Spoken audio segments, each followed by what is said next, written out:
Olá, seja muito bem-vindo a mais um Conecta Dom, o podcast aqui da EJA Distância Dom. Você que já está nos acompanhando há algum tempo, agora é a sua hora. Manda esse episódio para alguém, tá? Clica lá, compartilha, curta. Você sabe como a gente precisa do seu acompanhamento e como nós temos nos preocupado com conteúdos relevantes que vão te trazer o quê? Trazer muito mais ensinamento, muito mais aprendizagem, muito mais informação, porque a gente se preocupa verdadeiramente com você.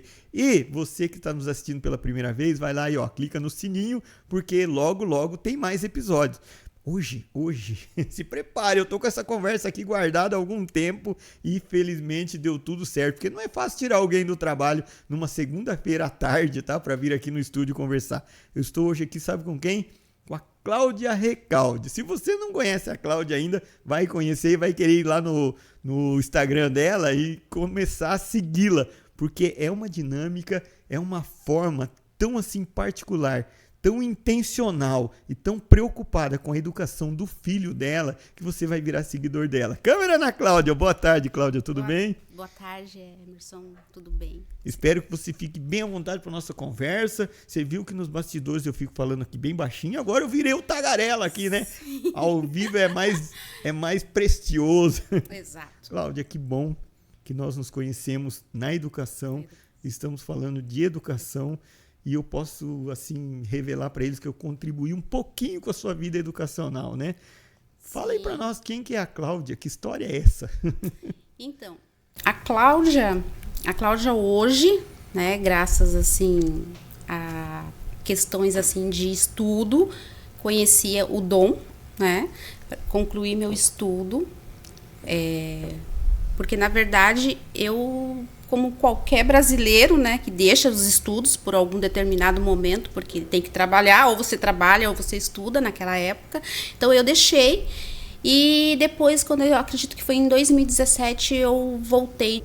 O meu grande sonho era ser chefe de cozinha, tanto é que quando eu saí de uma empresa que eu trabalhei por alguns anos em Foz, eu fui trabalhar com doces, salgados. Entrei nesse mundo porque eu saí com um diagnóstico de início de depressão.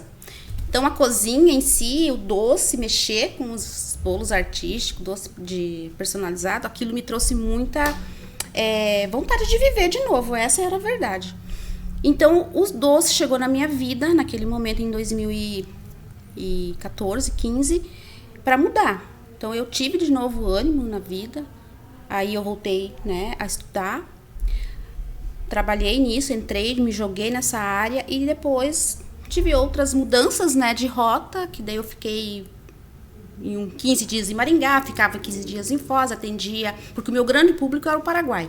Então, assim, eu era a pessoa que trabalhei muito com festas, mandando para o Paraguai. E quando esse percurso, assim, de que eu tinha que ficar 15 dias em Maringá, que ficava 15 dias em Foz do Iguaçu, e daí, logo depois eu casei.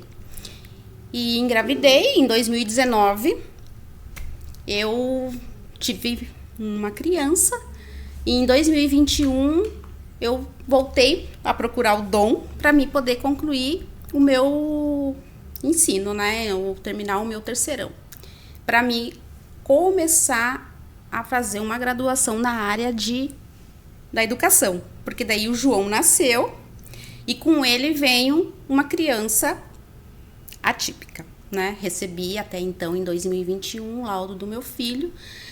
E ali foi aonde houve a minha troca de rota, né? Falei, chefe de cozinha não, agora vai ser a mãe terapeuta do filho, pedagoga, psicopedagoga. E eu busquei terminar, né, no Dom, o meu ensino médio para me começar a minha graduação. Cláudia, quem acompanhou o raciocínio até aqui, que se você não acompanhou, eu vou traduzir, tá?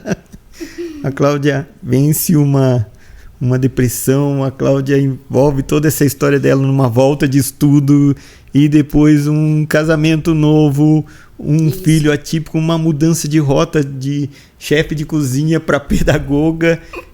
Sim, exatamente. A vida é cheia de surpresas, né? E a gente vai se encontrando nessa surpresa. Eu acho que a grande dificuldade verdadeiramente é essa resiliência que a gente precisa ter na hora que às vezes não está preparado, né? Não está preparado, é verdade. Eu nunca pensei que eu iria, na época, quando o João nasceu, eu tinha 38 anos. Eu nunca pensei que com meus 40 anos eu ia estar procurando uma faculdade para me lidar com a educação. Porque eu fui mãe, depois de 15 anos, João veio, né? E atípico, né? Vamos lá. Vem o laudo, então eu sou a mãe e eu vou me encarregar, né? Eu vou falar uma besteira aqui, né? Uhum. É assim, agora, depois de 15 anos, tudo que você aprendeu como mãe, nós precisamos dar uma reciclada aí, que é um pouco diferente. Muito. Hoje, sim. Ser mãe depois de 15 anos, hoje eu posso falar. Eu acredito que toda mãe que teve um filho lá, que foi o meu caso, no ano de 2000 eu fui mãe. E daí, depois de 15 anos, ter uma criança hoje num mundo que pede mais atenção, né? A gente trabalha muito, então geralmente muitas famílias não têm tempo. E então acaba-se que é mais fácil deixar a criança ali, na frente da tela, no celular. E é onde que faz toda a diferença. Você tá dentro de entender como funciona o psico, né? A educação infantil.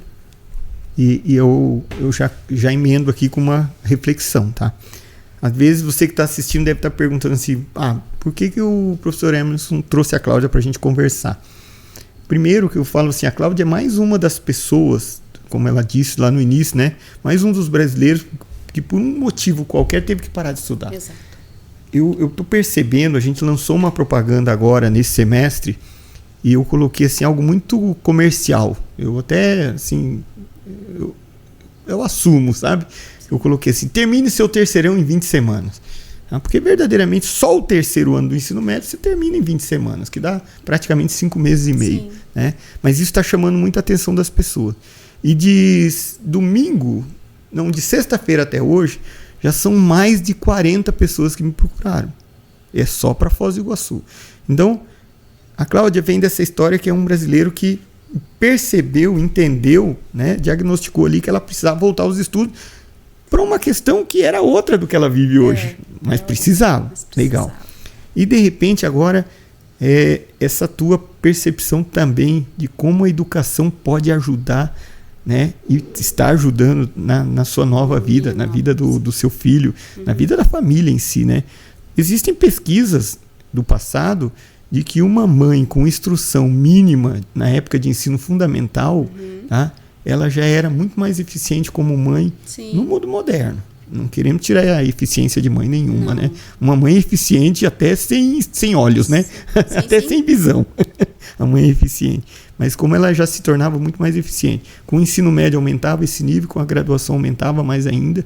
Né? E agora a gente vê nessa tua história. Eu acho que história de dom a gente já falou bastante. Vamos falar da outra história agora. Porque a graduação, a tua primeira graduação, ela foi em psicopedagogia, né? Psicopedagogia. Como você vê a psicopedagogia no modo geral, assim, não somente a mãe de uma criança atípica. A psicopedagogia, assim, para uma família. Para uma família. Então, posso dizer por mim. Por que eu procurei a psicopedagogia? Por que eu pulei essa etapa de não a pedagogia primeiro? Porque geralmente é o que acontece. As primeiras você faz a tua graduação em pedagogia e depois você procura uma pós-graduação em psicopedagogia. Eu, mãe, naquele momento, quando eu procurei a psicopedagogia, eu procurei para me ajudar o meu filho. Sempre foi, a minha graduação é para o meu filho. Então, eu iniciei a psicopedagogia para me entender de que maneira eu poderia estar estimulando aquele cérebro, aquela criança, naquela questão assim, o que fazer? Como é que eu vou estudar? Eu preciso entender como é que eu tenho hoje uma criança que foi diagnosticada com um TEA, nível 2 de suporte não verbal. Como eu iria ajudar ele? Então, eu iniciei a faculdade para me entender melhor de que maneira que vinha os transtornos, de como é que eu iria trabalhar para evoluir. Porque a gente fica muito perdido, isso eu acho que toda mãe vai concordar comigo, que quando chega um laudo, cai no teu colo, a primeira coisa que você fala é: eu vou chorar. Eu vou chorar. Eu vou chorar porque eu não sei o que fazer. Porque nós estamos vivendo uma outra era, vamos dizer assim. São crianças que a gente não via antigamente. É diferente dos meus 2 filhos que eu tive, né? Então, como melhorar, o que eu posso fazer para o meu filho? Então, eu procurei, porque através dessa graduação eu comecei a estudar o psico, o que eu devo fazer, como é que eu vou trabalhar, né, na educação infantil, o que eu posso fazer quando essa criança iniciar o ensino fundamental, né? Nos anos iniciais é importante. Então, eu comecei a fazer o quê? Comecei desde pequenininho. João vai fazer o quê? Ele vai mexer na areia. Vamos estimular o sensorial. Estímulo, né?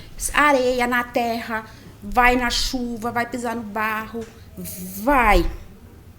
Comprei várias, aquelas bolinhas que crescem, esqueci o nome, que cresce na água, pega na mão, vai pegar chantilly de bolo, porque era o meu ofício. Então, vai quebrar ovo, vai fazer uma receita. Então, eu incluí ele dentro do que era a realidade da minha casa naquele momento.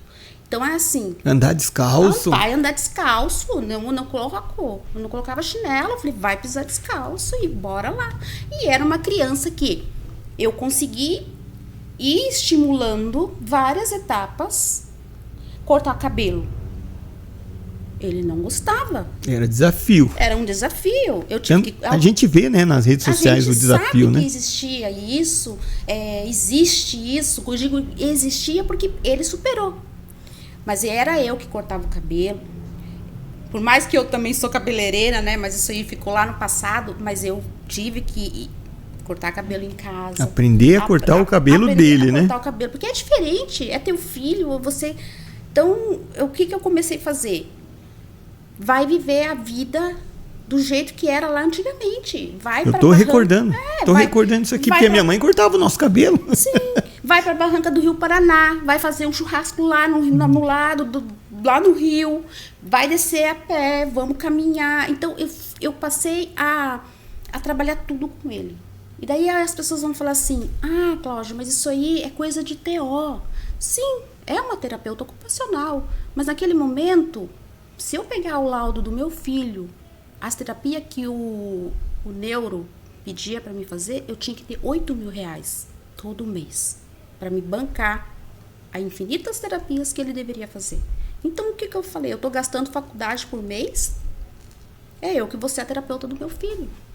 E me enfiei a estudar. Tudo que você pode, eu vou. Um pouquinho de cada eu tenho. Eu sei que eu nem poderia, né? Mas eu sou mãe. Então, assim, eu acredito assim... Eu tô testando o meu filho. Ele eu digo que o João é o meu TCC. Ele é o meu estágio de vivência mesmo, de vida real. Ele é o chegar no dia de entregar o trabalho, toma aqui o João, dá uma nota e me devolve. É dele. Graças a Deus. Eu acho assim, todo mundo, assim quem me acompanha, e é algo assim que você vai tendo pessoas, né, que te procuram. Tem gente assim, amigas minhas, fala, amiga... Uma conhecida minha, chegou o laudo, ela tá desesperada. Ela posso passar do telefone? Ela precisa conversar com alguém. Gente, quando você escuta isso, você vê que você pode fazer a diferença assim na vida de uma pessoa. Com certeza. E é muito bom. E daí você vai e acalma uma mãe. E daí é onde eu digo a importância de você ter uma mãe que vivenciou, que trabalhou, fez tudo, né, do jeitinho que eu achava que estava sendo certo, eu fiz. E eu comecei aquela terapia precoce no meu filho. Com uns 2 anos e 4 meses, quando na pandemia, dentro de uma pandemia, eu iniciei. E eu até digo, eu não tive tempo para chorar. Para você ver quando eu digo isso.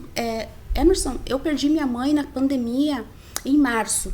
O João estava fazendo os testes, sabe? Para ver se de fato ele era, né? Fazendo o acompanhamento. Eu perdi minha mãe no dia 14 e no dia, vamos colocar lá, no dia 20 de março, me chamaram, olha, tá então, aqui. É isso aqui mesmo. Então eu não chorei, eu não tive tempo para chorar, viver o luto da minha mãe, porque eu tinha uma criança que olhava no meu lado que eu deveria trabalhar. Então, sim. Eu não tive tempo para chorar pro luto, mas também era o luto que a gente fala, né? Que quando a mãe recebe um diagnóstico de um filho, É como se fosse... Você vive aquele luto, né? Da criança que você sabe que não vai ser da maneira que você imaginou. Mas aí eu falei, não, eu vou mudar essa realidade. Ele vai começar a partir de agora. E essa mudança é muito importante. É muito importante. Então eu tive que colocar, como dizem, coloquei meu chinelo e fui pra luta. Você tá falando, eu tô lembrando de algumas pessoas que eu conheço, assim, né? Algumas de ouvir falar, outras de caminhar. Eu vou chamar ao vivo aqui, ao vivo, o Dr. Roberto Grassi. Eu vou passar o Instagram da Cláudia para você e vou passar o teu Instagram para ela também. Que é o meu cunhado, ele é neuro. Ele tem feito um trabalho, assim, inclusive até voluntário, em várias cidades próximas ali de Ponta Grossa. Eu vejo que ele se envolveu, inclusive, com quando a gente conversa lá, a gente fala de neurodivergência, sabe? E aqui a gente está tratando como atípico. Sim. E é muito bacana, assim, tá transitando nesse meio para entender verdadeiramente, sim. Porque eu acho que toda a dificuldade, ela nasce quando a pessoa se fecha, né? Agora, ficou difícil porque daí matemática fica difícil, português tudo fica difícil, né? Aprender a dirigir fica difícil, tudo fica difícil, né? Sim. Então, eu tô admirado com a sua superação e sua construção, né? A sua releitura de vida, assim. É o que eu penso assim, né? O que eu posso dizer? Ele tá com 7 anos hoje. 7 anos hoje. Então, são praticamente 7 anos que você trabalha na prática a psicopedagogia. Exatamente. Com a diferença de que hoje eu me graduei na psicopedagogia, né? Mas, assim, foi minha faculdade, foi ele. Foi em tudo, né? E hoje você já está estendendo um pouco essa devoção, né? Já está trabalhando na área educacional? Então, eu sou estagiária, né? Eu entrei na prefeitura como professora de apoio, justamente para ajudar uma criança, né, na escola que eu tô, que tinha muita dificuldade de permanecer na sala, né? Então, assim, eu entrei como estagiária, coloquei o meu nome para mim tentar ajudar essa criança que tinha essa grande dificuldade. Era uma grande dificuldade, Emerson. E, assim, a gente construiu um vínculo, primeiro na minha observação, fazendo o análise, né, do comportamento, que de fato é algo que a pessoa precisa conhecer. O análise do comportamento, analisar por que aquela criança está tendo aquela atitude, aquele comportamento, e começar a prestar atenção o que a gente pode fazer para aquilo não tá acontecendo ali naquele momento. E eu fiz, acredito que foi 2 dias de análise com ele, e é uma criança da água pro vinho. É uma criança que hoje permanece mais de 40 minutos em sala. Quando eu olho e vejo que ele ele ainda não ele é não verbal, né? Tá tentando soltar algumas palavras. Quando eu vejo que ele tá inquieto, eu já digo, dou a mão para ele e falo, vamos dar uma volta. E levo ele para lavar o rosto, lavar a mão, dar uma volta no parquinho. Daí eu digo, nós temos o nosso combinado, a gente deu uma volta, agora a gente volta para a sala, ok? Ele me dá a mãozinha, a gente vamos trabalhar. E vamos. E é assim, por que eu quis vivenciar, né? Coloquei meu nome à disposição para ser estagiário. Para me ter aquilo ali também como... Porque não é só o meu filho, né? Você está testando também o teu laboratório fora, né? Exatamente, é isso mesmo. No meu filho eu fiz, deu certo. Então eu falei assim, agora eu vou topar esse desafio. E eu peguei. E assim, foi maravilhoso. Então, viver isso, poder colocar isso em prática, sabe? É muito bom. Aí, ó, você que é mãe de um filho atípico, e você pegar... Conheça o método da Cláudia. Sim, é maravilhoso. É entender o indivíduo, gente. É isso que eu falo. Você, primeiro, como você se sente se você está dentro de um ambiente onde você não gosta da maneira que alguém tem um comportamento? Sim. Você não se sente bem. O que você quer fazer? Você não tem vontade de fugir, né? Fugir. Então é isso que geralmente... Eu não gosto desse barulho, né? Eu não gosto desse cheiro. Sim, exatamente. Então quando você consegue entender o que é aquela criança, o que está causando aquilo, você consegue entender quais são o comportamento de um outro, né? Que pode estar causando nele. E daí você consegue controlar, é muito bom. É uma mãe, é o que eu digo, é uma mãe que todos os dias me agradece. Ela me manda mensagem, Cláudia, você virou tua irmã, é tua mãe irmã. É a mãe irmã, né? Cláudia, mas eu puxo mais uma vez para a educação, porque qualquer mãe na sua situação poderia ficar vivendo, se escondendo atrás de mitos, né? E através de coitadinhíssimo, coitadidíssimo, sei lá, vamos inventar uma palavra. A mãe coitadinha, né? E você foi em busca, você soube que teve que retomar o tal do ensino médio, que eu bato sempre na tecla. Sim. Tanta gente perdendo tanta oportunidade por causa da falta de ensino médio, sabe? Hoje segunda-feira é um dia aqui que o movimento é fora do normal aqui na escola, porque eu acho que no domingo cai a ficha, o cara fala assim, eu preciso fazer alguma coisa, eu não terminei meu ensino médio ainda. Aí fica no celular ali, né? E daí fala, vou terminar meu ensino médio. Então, eu não consegui um emprego, eu não consegui avançar numa profissão, eu não consegui resolver um problema do meu filho, porque eu não tenho ensino médio, mesmo, sabe? Então, é uma coisa, mas é admirável. E, assim, como você vê os próximos passos dessa história? Como eu vejo. Como você vê o próximo passo? Porque, assim, a gente falou do Roberto, né? Do meu cunhado. Aqui em Foz, eu nem sei se eu posso citar, não é propaganda, não é nada, mas eu admiro muito o Dr. Tiago, né? Que trabalha, né? Não sei como que ele é visto aqui, eu admiro muito o trabalho dele. Eu vejo que ele se joga também nisso aí, né? Um cara que vive isso. Não vamos traçar comentários, mas é uma história. A Cláudia é alguém que se joga nisso também, como mãe e como profissional, como né? Mãe, no primeiro mesmo, foi como mãe mesmo. Como mãe. Então, quando eu comecei a perceber que é algo que está aqui dentro, sabe? É entender um ser humano, uma criança, né? Eu digo, a pedagogia, hoje eu vivo ela porque eu estou na graduação também. Porque, como eu te disse, eu comecei o errado, vamos dizer assim, né? Eu quis ir logo para o psico, para poder entender a mente da criança, o transtorno de aprendizagem. E depois eu já iniciei a pedagogia. Então, hoje, quando você começa a estar dentro desse mundo, onde você começa a estudar a educação infantil, é a parte mais linda de uma criança. Sim. As etapas, etapas da educação infantil é muito bonito. Se você tem uma professora, se você sente que aquilo de fato é um chamado para você, a pedagogia é maravilhosa, né? Infelizmente, tem pessoas que fazem só pela questão financeira, né? Eu entrei com amor, pelo meu filho. E hoje eu consigo me ver, sim, lá na frente, trabalhando dentro disso. Assim, minha meta e minha vontade, vou dizer assim, que é um sonho, uma vontade, sim, é ter meu espaço. Meu espaço com as minhas, eu digo assim, minhas amigas, que de fato vivem a educação e eu sei que é por amor. Então é isso tenho vontade de ter um espaço. Assim, hoje o meu sonho é abrir esse espaço na região onde eu hoje vivo, né? Porque eu acredito que a região sul, ela é muito esquecida quando a gente fala de locais para terapia ou que seja de reforço escolar. Todo mundo tem que sair da região sul para ou na Vila A ou no centro. Então, assim, eu penso na minha... A região sul é a Grande Porto Meira. Grande Porto Meira, né? Procura, é uma cidade, né? É uma cidade. Aquilo cresceu, evoluiu muito. Temos muitos bairros, né? Onde eu moro é um bairro novo. Então, assim, cresceu. Agora, se você precisa de uma psicopedagoga, a maioria das pessoas tem que acabar cruzando ao outro lado porque vai para a Vila A. Porque a grande demanda das clínicas na Vila A ou no centro. Então, assim, eu tenho minha vontade, assim, meu sonho, assim, é abrir um espaço meu na região sul. Isso pode começar devagarzinho, né? Exato. Na verdade, assim... Um centro de encontro de mães. Você poder dar apoio, vamos dizer assim, e não ser tão... Como que eu vou dizer para você?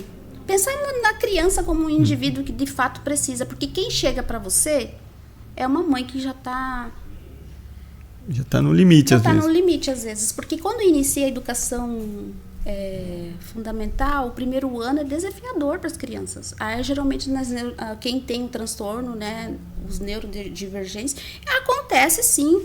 É difícil você iniciar, você começa a falar, será que meu filho vai sair desse primeiro ano, vai daqui pro segundo, ele vai estar lendo, será que eu vou conseguir? E sim, é possível, mas eu sempre digo, Uma família faz muita diferença. Bom. Uma mãe que consegue ler um filho por 20 minutos todos os dias, você consegue mudar a realidade do teu filho. Dá pra falar então que a mãe de um atípico, ela volta a ser aquela mãe raiz. A gente precisa ser mãe, não dá pra brincar de ser mãe, né? Não tem como, gente. Infelizmente, assim. A mãe e o pai, né? É a mãe e o pai. Mas, geralmente, a grande responsabilidade acaba ficando com a mãe, né? Acho que a mãe tem é mãe, não tem como mudar isso, né? Mas o que eu falo, se todas as mães que tiver, né, uma criança atípica, se elas pudessem, eu sempre falo, estudo em pedagogia. Porque com a pedagogia, você abre um leque de uma maneira diferente. Você consegue enxergar assim, o que eu vou trabalhar com meu filho de 2 anos, 3 anos, 4 anos. Você melhor do que eu sabe, a gente pode estar trabalhando tudo. Com macarrão, com feijão, com tudo que a gente consegue trabalhar com eles. É massa de pão. Qualquer atividade. É qualquer atividade. Escolher arroz, escolher feijão era tão comum, né? Exatamente. E eu falo, às vezes as minhas colegas, quando bate o laudo ali pra ela fala, Cláudia, o que eu faço? Eu falei, meu amor, coloca o feijão em cima da mesa. Volta às origens. Fala, olha, vamos contar esse feijão. Aqui é o preto e esse é o feijão branco. Vamos dividir aqui, vamos ver quantos que tem. Vamos colar macarrão na folha, vamos cortar. Então, assim, várias coisas que a gente fazia lá atrás, então a gente volta a fazer de novo. Eu tenho umas conversas que geram polêmica, sabe? Eu tava discutindo um tempo, assim, a ideia de terminar com a letra cursiva, né? As pessoas estavam falando de terminar com a letra cursiva. Falando assim, sabe por quê? Porque pulam etapas. Pula aquela etapa de fazer massinha com a mão, né? E agora quer pular da cursiva pro computador logo de uma vez. E daí como é que fica esse estímulo todo que é deixado para trás, né? E você sabe que na educação infantil, o que acontece? Hoje eu acredito que o município, se não me falha a memória, tá? A gente tem que foi incluído a aula de educação física, porque antigamente não tinha, né? E hoje a gente sabe que dentro da psicomotricidade, se a criança ela não consegue pular, se ela não faz exercício de pular corda, de subir, de escalar, fazer tudo aquilo que a gente sempre muito fez lá atrás. Os macaquis das árvores. Você não vê mais criança pulando lembra antigamente das gincanas que colocou o saco? Corrida do saco. O ovo ninguém mais faz. A gente achava que era só brincadeira. E não era. Isso hoje falta. As crianças não fazem mais isso. Então, é ali, lá atrás, se a gente pegar essa criança que está lá na educação infantil e a gente trabalhar a motricidade, é a criança que vai fazer a cursiva. Porque antigamente a gente fazia, não foi tão ruim pra gente começar a cursiva. Aprendia, já ia pra caligrafia. Exato. E hoje a gente não tem. Eu gosto muito ainda hoje, sabe, de jogos de tabuleiro, viu? Sim. Gosto muito de jogos de tabuleiro. É uma das questões que esses dias eu levantei, essa questão, assim, pra mim mesmo, que quando chove, eu vejo que, infelizmente, a grande maioria das escolas coloca a TV. As crianças estão assistindo TV no horário de educação física quando está chovendo. Por que ter não sala de jogos, né? Cadê aqueles dominó? Cadê? Dominó, jogar dama, jogar pega-vareta. Não temos. Jogar até ludo. Quem nunca aprendeu a jogar ludo vai aprender. Exatamente. Então tem várias coisas assim que a gente vê que o mundo moderno veio e as crianças estão perdendo essa parte. Você chegou a ver que o número de crianças que tem o hábito de leitura está crescendo, né, no mundo, no Brasil. Está crescendo novamente, sabe? As feiras do livro, inclusive, estão aumentando. O comércio do livro impresso está aumentando. O número hoje de livrarias livrarias físicas em relação a online já passou, né? A livraria online já é maior do que a física. Sim. Mas o livro impresso está aumentando novamente. É o livro infantil. É o livro infantil. Vou te dar de presente depois um livrinho para você levar pro João. E a gente lê. A gente faz leitura de noite. É maravilhoso. Ô, Lourenço, pega o livro ali, vamos fazer a propaganda já do livro do William Santiago, né? Ali naquela caixa ali, ó. Vamos fazer a propaganda logo do livro do William. Todas aquelas caixas e aquelas lá são todos livros dele, tá? A gente lançou na Feira do Livro ano passado. E agora tá aqui, ó. Sei lá onde que tá aqui. Tá aqui na câmera aqui. O sapinho que não sabia nada. Aqui no meio, o sapinho que não sabia nadar. Ó, justamente a questão do aprendizado aí. Nossa. Muito Foi lindo. um processo de construção de uma história que já existia, com um projeto pedagógico por trás dessa história. E tem até para pintar no finalzinho ali, a leitura é de superação, tem a palavra do pedagogo lá na última página. Esse pedagogo aí, não sei se você já conhece ele. Dá uma olhada ali, tem um pedagogo que escreveu aí, na penúltima ali. Acho que está no meio ali. Um tal de Emerson Fulgêncio aí escreveu um negócio aí. Muito obrigada. Então, esse é o presente pro João. Tá aí, João, ó. Se não chegar na sua mão, eu vou cobrar. Vai sim, vamos ler. Quer ver, a gente tá falando de educação mesmo, né? Sem terminologia científica, né? De trabalhar na prática. Sim. E você vê, eu lembro quando você começou a fazer a EJA aqui com a gente, tá? E depois foi para a faculdade, daí teve que dar aquela interrompida. Que bom, né, que deu aquela interrompida, porque daí você foi pro curso que acertou para voltar novamente. Exatamente. Tá? Uhum. Cláudia, nós andamos por um monte de lugar aqui. Teria umas perguntas para a gente criar polêmica, assim. O João tá em que série hoje? No segundo ano. No segundo ano? Ele tá numa escola municipal. Uhum. Você sente que a escola tem um preparo, assim? Quero levantar polêmica, sabe? Sim. Não vamos apontar erros, não é isso. Mas o João tá bem lá nessa escola? Ele tá bem nessa escola. O que eu posso te dizer? Assim, tudo se vai hoje, a questão do laudo, né? A nossa última consulta com o psiquiatra dele, eu consegui provar, infelizmente eu vou ter que dizer assim, provar que ele sai daquele nível 2 de suporte não verbal, porque até abril ele era não verbal. E abril deste ano. Imagina quanto tempo. E o menino já falando. Se você, um dia você vai perceber. Então, mas assim... Não, vamos colocar aqui. Eu vou colocar a tua rede social aqui embaixo, aqui para eles se seguirem. E daí, por que eu digo isso? A importância de você estudar. Porque não que eu neguei o laudo do meu filho, eu não neguei. Tanto é que eu tô aqui, né? Tô nessa área da pedagogia por ele. Mas é porque existe várias, dentro dos transtornos que a gente tem, dentro do TEA, várias questões assim, você tem que ter duas grandes prejuízos. Qual era o prejuízo na época do meu filho com 2 anos e 4 meses? Ele não falava. Então, eu comecei a perceber, mas por que ele não fala? Daí comecei a ir atrás de entender, não, essa fala dele não existe por algum motivo. E aí eu comecei a procurar na internet e aí eu encontrei a Abrapraxia, que é uma associação de mães que também tinham crianças atípicas, mas que elas não... Ninguém sabia até então o que era apraxia de fala, né? Que é uma condição que a criança sabe o que ela quer falar, mas na hora de falar, ele não consegue acompanhar o movimento, né? Daqui facial do músculo, né? Não tem. E daí eu levei para fono na época, eu disse assim, eu falei, olha, eu acredito que o João tem apraxia de fala. E ela falava, mãe, mas só com 4 anos pra gente dar o diagnóstico. O João tava com 3 anos e 2 meses. Eu disse, não, esse menino tem apraxia, porque dentro de tudo que eu fui atrás, fui ler, é apraxia. Porque ele não tinha crises. Eu era uma criança que eu não tive problema de crises com ele.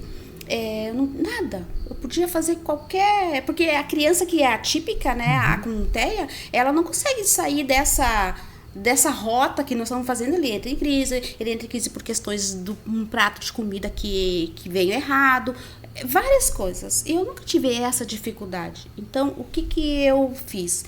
Aí eu procurei a fono, que ele tinha 2 fonos nessa época, e eu cheguei pra ela e falei, eu acredito que o João tem apraxia de fala, porque eu falo água com ele e ele água. Então você vê que não consegue chegar ali certinho para poder fazer o som, né, do fonema. E daí ela disse, Cláudia, vamos ver. E dito e feito. Meu filho veio, depois disso, ao diagnóstico de apraxia de fala. Então, ali eu falei, não, então, a partir de agora, vamos começar a cuidar melhor, porque isso aqui não tem, esse TEA não é a questão do não falar, porque ele é não verbal. Ok. Depois disso tudo, a gente vem o TDAH, que também vem como CID. E por último, vem o TPAC, que é o transtorno do processamento auditivo, que é onde, de fato, atrapalhava a fala. Então, por isso que eu digo pra você, às vezes diagnóstico tão cedo, porque hoje, depois que... Fecha o pacote e pronto. Não, infelizmente, no tempo do João, nós estávamos numa pandemia, 2021, eu acredito que quase que nem todos estavam ainda tão preparados. Era mais fácil colocar lá o laudo, o TEA, e é isso aí mesmo, engole, é isso aí pra você. E daí a gente foi vendo que foi se passando os anos e os estudos vieram chegando e você foi estudando mais, vem coisas que eram mais importantes na época. E daí eu comecei a perceber, não, mas isso aqui não pode ser. E daí fechou com 7 anos, que é o correto é você fazer o TPAC, né? Com 7 anos. E foi feito e tá lá. Deu mesmo alteração, então é aonde ele tem a dificuldade. Daí agora ele tem que fazer fono por causa da apraxia, ele faz, continua ainda. E também vai iniciar a próxima terapia, que é aquela que a gente trabalha na parte da auditiva. Não tem dificuldade auditiva, ele tem um transtorno auditivo. Que daí o que acontece? Dentro da sala de aula, onde você tem muita... Porque é difícil você deixar um segundo ano sem falar, no silêncio. E daí, não é só o segundo. Não é só o segundo, é verdade mesmo. Ele tem essa dificuldade, porque daí quando a professora está explicando lá, daí o som, vamos dizer, o sonzinho do N com o D... O P, ele troca e então chega errado para ele no processamento e é onde ele não entende a palavra. Não consegue entender a palavra. Não, já passei por isso. Ele não entende a palavra e daí não entende. Para aprender um outro idioma, então, ele está aprendendo um idioma, né? Ele tá... Só que ele está se desenvolvendo. Tem as dificuldades ainda em algumas palavras, um pouco mais, né? Com que tem mais dificuldade, mas assim, no mais... Sabe o que eu percebo, assim, que eu concluo com essa tua fala, que para mim é totalmente inédita? Eu conhecia só de ouvir de falar, né? Agora eu tô conhecendo a partir de toda essa explicação de que um pai, uma mãe de um filho atípico, ele precisa estar atento a todo o comportamento do filho, né? Porque antes a gente só cuidava de algumas coisas, né? Antes, quando eu falo assim, os filhos não atípicos. Tá chorando, é uma dorzinha de barriga, tá não sei o quê. Mas eu te contei que uma vez eu entrei numa sala de aula e tava uma criança fazendo um R de ponta cabeça espelhado. Né? Tem que saber o que é isso. Aí ele tá vendo dessa forma. Se ele tá vendo dessa forma, é visual.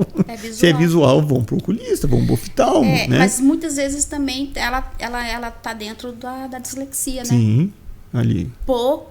Ainda existe muita criança com dislexia, mas ela ainda é pouco observada.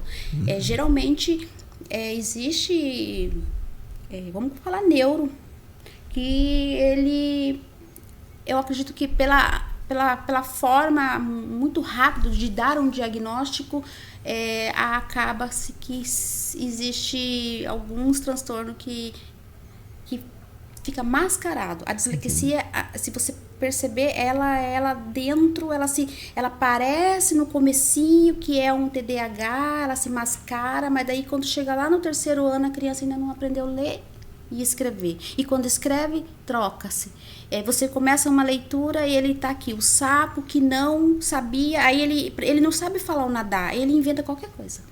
E você vê que é uma criança que tá só inventando, porque na cabeça dele, se eu falar qualquer palavra, o professor não vai mais exigir que eu faça a leitura. Então, são coisinhas assim que a dislexia, ela na sua grande maioria, nas escolas, eu acredito que tem muita criança que tem, mas ainda não tem um diagnóstico. E a criança sofre. Também é uma diversidade muito grande de diagnóstico, né? Porque provavelmente cada criança, cada aluno vai ter que sair algo muito particular daquele indivíduo, né? E geralmente isso são coisas que a gente, que está dentro, assim, vamos dizer assim, dentro da educação, num dia a dia, numa escola, você consegue olhar. Você vai acompanhando, né, no começo do ano, daí chega no final do ano, assim, você já tem quase certeza. Conviveu mesmo. Mas daí, geralmente, muitos pais dizem, não tem nada. Nós estamos aqui partindo já para os 55 minutos do primeiro tempo. Se for de acordo com a Copa, não deram nenhum momento de hidratação para nós aqui, né? Vamos se hidratar. Cláudia, a gente tinha essa ideia principal de falar sobre educação, de falar do seu retorno, da sua dedicação, né, de um pouquinho da sua vida. É algo que tem muito conteúdo para ser discutido. Mas eu queria deixar alguma coisa marcante, assim, pros pais, sabe? Quando eu pego aqui e falo assim, ó... Um dia, quando seu filho olhar para trás e entender toda essa caminhada que você fez por ele, o que você gostaria que ele dissesse sobre a mãe que você foi para ele? A gente não vai esperar isso de filho, né? Mas, assim... Se desse para dar uma mensagem de tudo isso que você está vivendo para os pais... Para quem ainda não é pai, para quem está assistindo de uma maneira aleatória, assim, como é que você traduziria a sua vida, assim? Entendeu? Bom, seriam duas questões. Para quem ainda não é pai, quem ainda não é mãe, eu acredito assim, que tem que ter o coração mesmo, assim, ó, abraçar mesmo o filho, por mais que o diagnóstico, eu digo para qualquer, né? Qualquer diagnóstico que entrar dentro da tua casa pro teu filho, uma das primeiras coisas que você tem que estar ali de coração aberto e dizer assim, nós vamos caminhar junto, eu vou te ajudar, é a paciência. Você tem paciência, você consegue fazer essa criança evoluir grandemente. Porque se você não tem paciência, é difícil. Porque é um ser pequeno que você vai ter que ensinar ele. O tudo. Toda uma dependência. É uma dependência. Dependendo do nível, vamos dizer assim. Mas independente de ter transtorno ou não ter, é um ser humano que precisa ser acolhido. É muito amor.